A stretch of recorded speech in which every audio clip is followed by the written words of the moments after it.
বিজেপির সাথে যোগাযোগ করেছেন। বিদায়ী তৃণমূল সাংসদ অপরূপা পোদ্দারও কি এবার বিজেপির পথে? লোকসভা ভোটের টিকিট না পেয়ে শুক্রবারে বিস্ফোরক মন্তব্য করেন তিনি।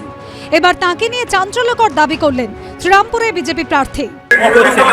বিজেপির সাথে যোগাযোগ করেছেন এবং আমাদের শীর্ষ নেতৃত্বের সাথে ওনার যোগাযোগ আছে।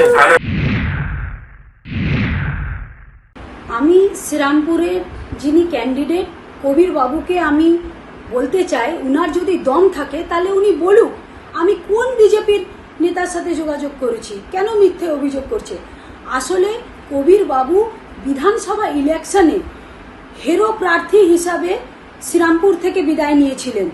আমি মমতাদির ছোট বোন হিসাবে দলে এসেছিলাম এবং থাকব, এবং কবির বাবুর এই মিথ্যা অভিযোগ আমি প্রমাণ করেই ছাড়ব। 2014 সালে আরামবাগ কেন্দ্র থেকে 3,46,000 ভোটে জেতেন অপরূপা পোদ্দার। 2019 সালেও তিনি তৃণমূলের প্রতীকে এই কেন্দ্র থেকে জেতেন। তবে ব্যবধান প্রায় 3.5 লাখ থেকে এক ধাক্কায় কমে হয় 1,142। এবার আর আরামবাগ কেন্দ্রে অপরূপাকে টিকিটই দেয়নি তৃণমূল। এই প্রেক্ষাপটে শুক্রবার ক্ষোভ উগরে দেন তিনি। জানে শনিবার পাল্টা জবাব দিয়েছেন শ্রীরামপুরের তৃণমূল প্রার্থী কল্যাণ বন্দ্যোপাধ্যায়।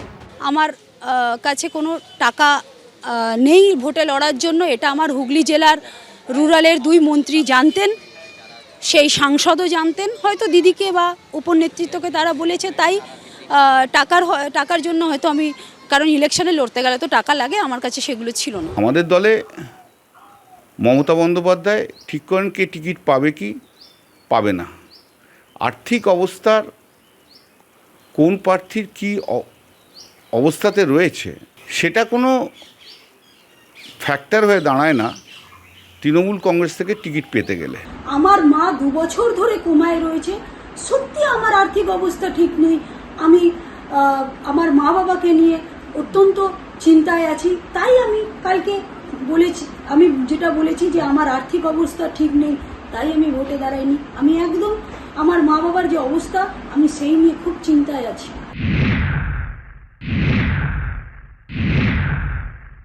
এই দলটা তো পুরো গোষ্ঠীদ্বন্দ্বে ভরপুর।